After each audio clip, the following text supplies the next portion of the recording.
back to my channel. My name is Aisha.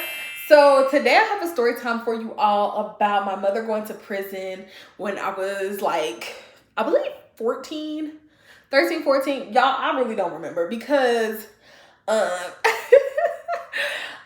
legit blocked out a lot of stuff before 2012, and that was probably one of them. I knew she was in prison, obviously, because she wasn't in my day today, but we're gonna talk about my mama going to prison. I'm not gonna talk about her case or nothing like that in this video or anything of the details of that. I'm just gonna talk about my experience from that and then, you know, getting into today. So I've already started my makeup and I was like, okay, I'm gonna tell this story. Today's video was supposed to be completely different, but yeah, child, let's get into it, okay? So when I was like between the ages of 13 and 14, my mother had went to prison.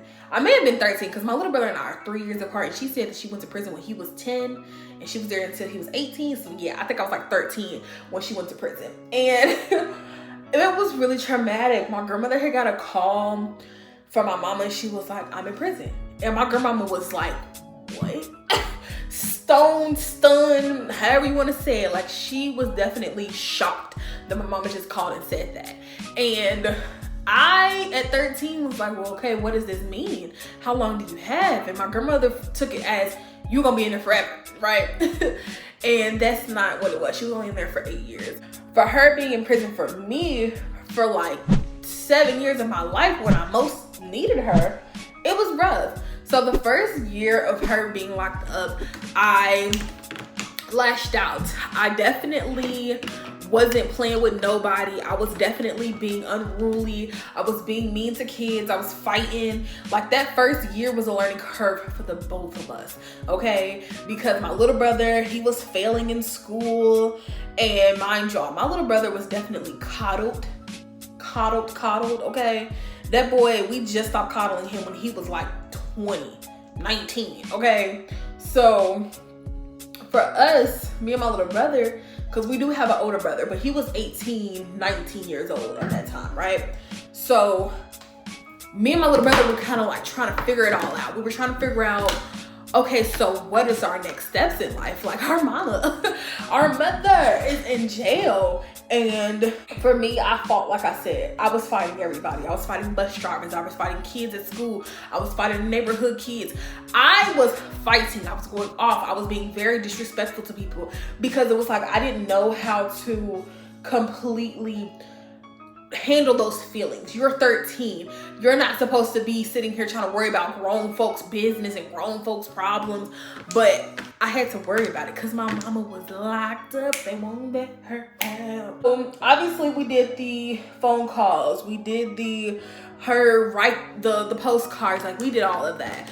But after a while, I was getting tired of having to write her like that. I was getting tired of having to have these weekly phone calls. I was so tired of that because it was like, at this point, I'm mad.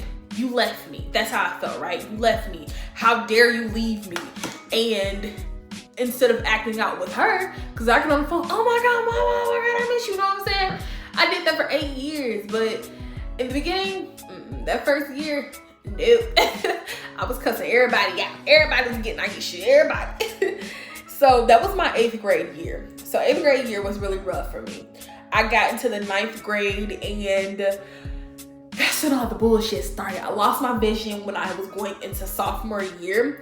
And now, mind y'all, I was going to a Catholic high school when I got into the 9th grade, and I legit had so many opportunities for myself. I was at college prep, middle school, went into a college prep, high school, and I just was like, damn, like, I really need my mama. Like, this shit crazy. So I dug into school, right? Instead of fighting, I put it into schoolwork. Instead of fighting, I joined the volleyball team. Instead of fighting, I really was like making friends. I had made friends. I had close friends. I was doing that real teenage shit. But in my head, I'm like, is any of this really worth it if my mama not here? Like, do I really like these people, or am I just clinging on to these women because my mama's not here? Like, I had teachers that I legit would call mama because I missed saying that daily. I missed wanting to have my mother around. So we can definitely say traumatized. Traumatized was definitely real.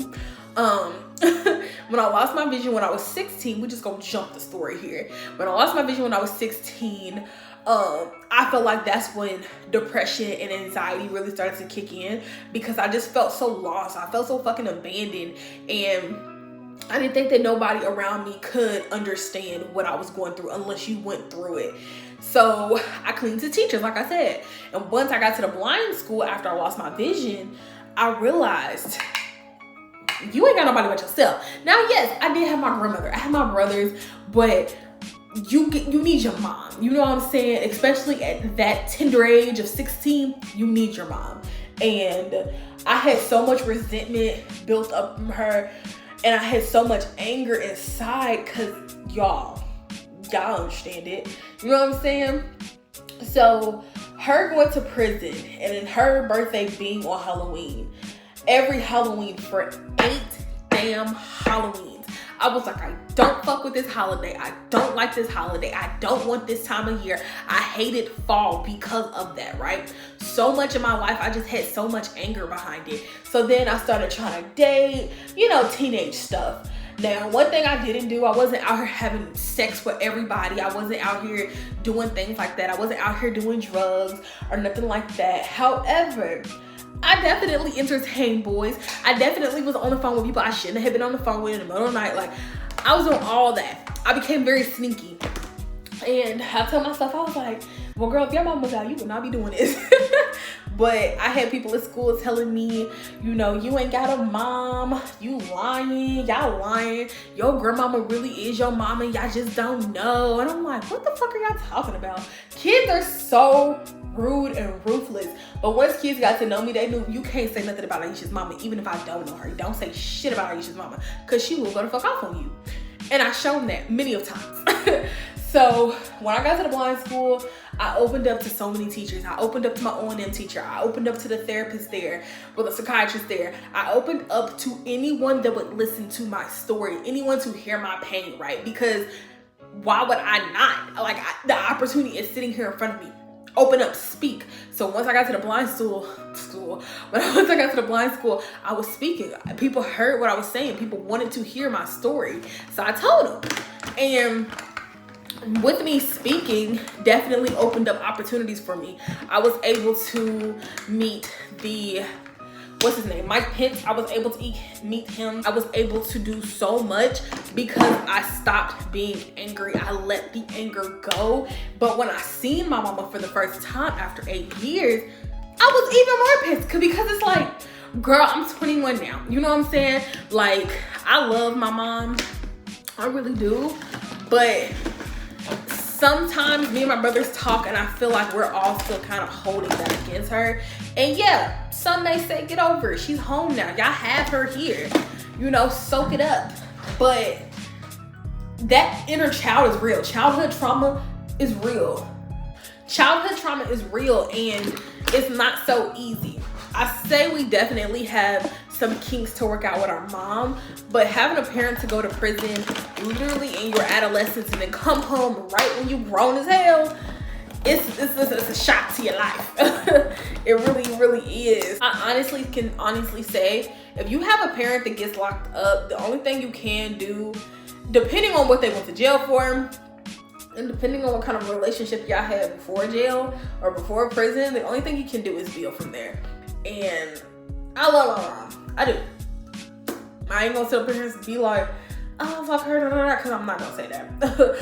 I love my mom. And going through high school and hearing girls talk about how their mother's the B word, how they call my mama hoe, I ain't got nothing to do with that. Whatever my mom do in her past time, ain't got nothing to do with me. I'm not gonna be sitting up here talking about her like that. I'm not gonna down her like that. That's just not my character. But as of right now in life, we don't have the best relationship. We don't have the worst either. So I can only be grateful for that. One thing about it is I've always been the type of person to keep it real and be honest without trying to hurt someone's feelings. Like, I'm always trying to make sure I don't hurt anyone's feelings. So there's a lot of stuff I feel like I could talk to my mom about that, you know, I didn't even mention in this video. But at this point, it's like, is it even worth saying it? Like, would that cause a controversy? Because childhood trauma is real. You know, childhood trauma and being a black child to a black mother is a lot within itself. And if you know, you know. But I love my mother and I would never do anything to intentionally hurt her. But that shit was crazy. It was fucked up. It really was. And not saying she went to prison on purpose, because I don't think anyone chooses to be away from their kids, especially if you was taking care of them, housing them, feeding them, making sure they had everything they wanted and needed. Prior to that, I don't think, you know, I don't know, I can't say that because some people really don't want to be a parent. But I could tell she was getting frustrated even before prison, and that kind of sat her down. You know, she was doing too much and it sat her down. But let me know what you guys think about this down in the comment section down below. I'm basically done with my makeup. But thank you guys so much for watching, and don't forget to hit that subscribe button with that bell, press all to get all my notifications, like this video, and I'll see you in the next one. I can see us holding hands, walking on the beach, our toes in the sand. I can see us on the countryside.